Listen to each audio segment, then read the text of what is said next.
Traveling by rail in Mexico across spectacular bridges, through serpentine tunnels and over cloud-laden mountains that taper down into lush valleys, north, south, east, or west, we are bound to experience highlights of scenic grandeur and human interest, comparing favorably with the best that the world has to offer. This particular journey takes us from the tropical lowlands of Veracruz to the mountain heights of Mexico City, through 264 miles of wonderland, ascending from sea level to an altitude of almost 7,500 feet.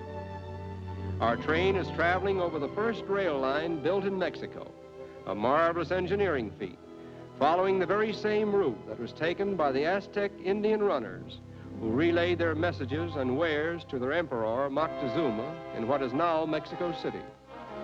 In the region of Potrero, sugarcane is grown abundantly, the current crop being estimated at 35,000 tons, the bulk of which will be shipped to the United States. And this is only the beginning of what Uncle Sam may obtain from his friendly southern neighbors, for Mexico is rich in natural resources. The snow-covered mountain known as Pico de Orizaba proudly watches over and nurtures the fertile valleys around it, valleys that, in addition to sugarcane, generously produce pineapples, bananas, tobacco, coffee, vanilla beans, and countless other products. Incidentally, Mexico and Madagascar are the only two places in the world that grow vanilla in any appreciable amount, and the very finest is produced in this region. The growth of the vanilla plant and the subsequent drying of the vanilla bean are among the most difficult and economically hazardous of all forms of tropical agriculture, due to the extreme delicacy of the plant and its exacting nature in the matter of climate, soil, and rainfall. We are now arriving at the little mountain resort known as Fortin de las Flores, where the charming Hotel Ruiz Galindo welcomes us with all the comforts of modern and up-to-date accommodations, not the least of which is one of the finest swimming pools in Mexico.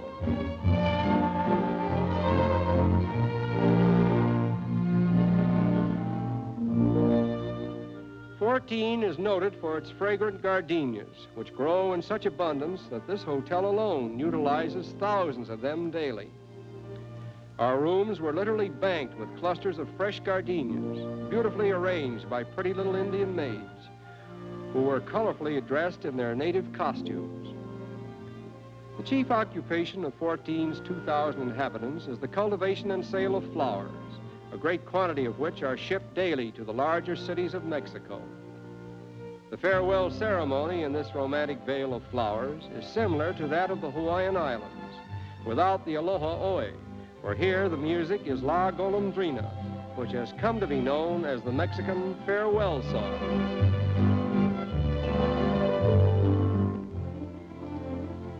During the greater part of the train trip from Veracruz to Mexico City, on a reasonably clear day, Mount Orizaba is in plain sight, and each changing view of it presents a new scenic thrill. Because of the numerous streams that flow from the melting snows of Orizaba, the Indians refer to this region as the land of joyful waters.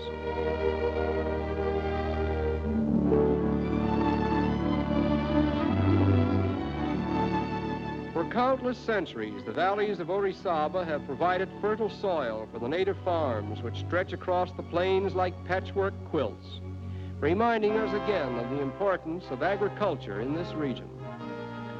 Aside from cultivated products, Mexico is rich in minerals. Many of the gold mines from which the treasures of the Aztecs came were so well hidden by the Indians when the Spaniards invaded their mountains that they are still hidden away in the hills and valleys. Incidentally, Mexico leads the world in the production of silver. It is second in copper, third in lead and zinc, and fifth in gold. Perhaps the most outstanding of the many historic landmarks which may be seen along the route from Veracruz to Mexico City is this old Spanish fort at Puebla, where a great battle was fought on May 5th, 1862, between the invading soldiers of Napoleon III and the Mexican forces under General Zaragoza. It was one of the great battles won by Mexico in her long struggle for independence.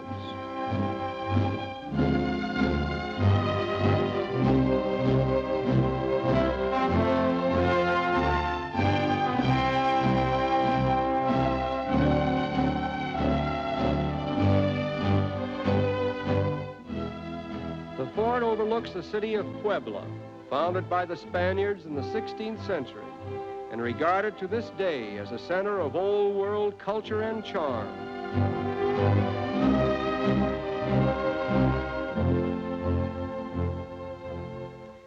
We pass many beautiful churches along the way, and within the vicinity of Mexico City, we visit the famous Shrine of Guadalupe, where an apparition of the Virgin Mary is said to have appeared before a poor Indian convert, requesting him to tell his bishop that she wished a shrine to be built upon this spot. But the bishop would not believe the Indian until one day he arrived with a mantle full of roses, which he emptied at the bishop's feet, and plainly visible on the cloth of the mantle was a beautifully painted picture of the Virgin. Thoroughly convinced, the bishop caused the Shrine of Guadalupe to be built, and the miraculous mantle was transferred to the church. In all ages, faith has transcended the realms of reason, and for centuries before the churches of Christianity appeared upon the soil of Mexico, the Aztec Indians worshipped at their own shrines, the mightiest of which were the Pyramids of Teotihuacan, still standing only a few miles from Mexico City. According to Aztec mythology, when all the world was in darkness, the gods gathered here and a great fire burst forth. One of them leaped into the flames and reappeared as the sun, and another leaped after him, but failed to reach the glowing heart of the fire and reappeared as the moon, hence the two pyramids to the sun and the moon. This one is the pyramid to the sun, and although it has been uncovered and subjected to much exploration, very little conclusive evidence has yet been revealed to enlighten us regarding the dark age in which it was built. Not far from the pyramid of the sun stands the pyramid of the moon, still uncovered and unexplored, as mystic as the moon itself.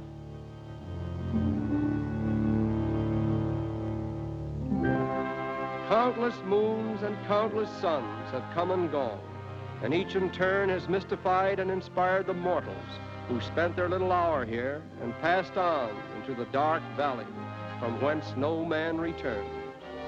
And so time rolls its ceaseless course over the beautiful land that is now known as Mexico.